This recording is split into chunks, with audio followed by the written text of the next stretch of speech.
wuxuu dilay 37 qof kastana markii uu dilo waxa uu wacay booliiska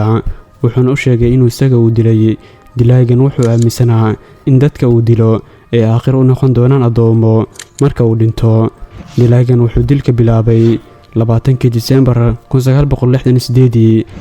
wiilii gabar dhigta dugsi sare oo lamaan ahaa dilkii labaad wuxuu geystay 4 Julaay 1969 wuxuu sidoo kale weeraray lamaane kuwaas wada saarnaa baabuur kaas oo baakin ku jiray oo uu dul yimid wuxuuna ku tiriyay xabad wuxuuna wacay booliiskii isla isaga ayaa wacay booliiska wuxuuna u sheegay inuu dilay 2 qof kaas oo ku dhex dilay gaari baroon ah wuxuuna u sheegay goobta dilka wuxuu kale u sheegay in sanadkii hore uu 2 qof dilay iyo goobta uu ku dilay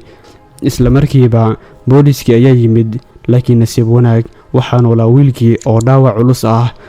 markii isbitaalka la geeyay kadib ayaa la weydiiyay sidoo ay ka dilaagu waxaa loo keenay waraaq si uu qoro qiyaastiisa sida dharkiisa culeyskiisa iyo sifaadkiisa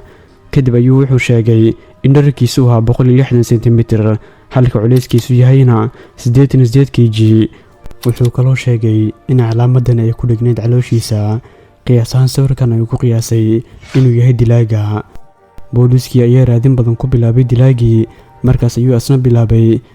in marka uu qof diliba uu dharkiisa ku soo rido meel kadibna uu soo raacay waraaq mararka qaar wuxuu soo diri jiray waraaqada aan la fahmaynin marna waxa uu soo diri jiray kuwa la fahmaya waraaq ka mid ah waxaa ku qornayd waan ogahay waxaad rabtaa inaad qol ciriiri ah igu xirtaan kadibna aad dishaan laakiin anigu haddii aan dhinto janna ayaan gelayaa dad ii shaqeeyana way iga horeeyaan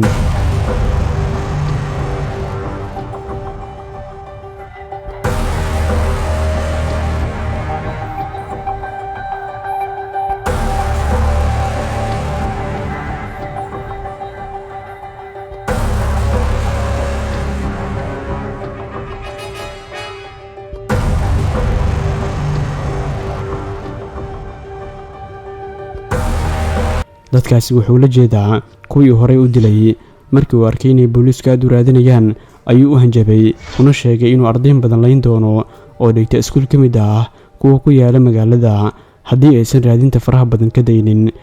dilaagan ayaa laayay dad badan oo gaaraya 37 qof sanado badan kadib waa la waayay booliiskiina way ku guuldareysteen inay soo qabtaan kiiskiisana wuxuu noqday kiiskii ugu caansanaa dalka Mareykanka kaasoo ilaa hadda aan si cad loo xalin waraaqadii uu soo qoray waa kuwa qofka oo bartay dambi baarista isku dayo inuu fahmo xitaa khubaro sidoon ah ayaa fahmi waaye 2007 waxaa laga jiray filim kaasoo loogu magac daray Zodiac sanadkii dhawaa ee 2021 nin sirdoon ah oo dhashay dalka Morocco haystana dhalashada Faransa ayaa sheegay inuu ahaa ninka dambigaasi geystay ninkan oo dhintay 2010 kaasoo mar dambi geystay la xirayna laakiin wali la isku maraacin inuu yahay dilaaga saxda ah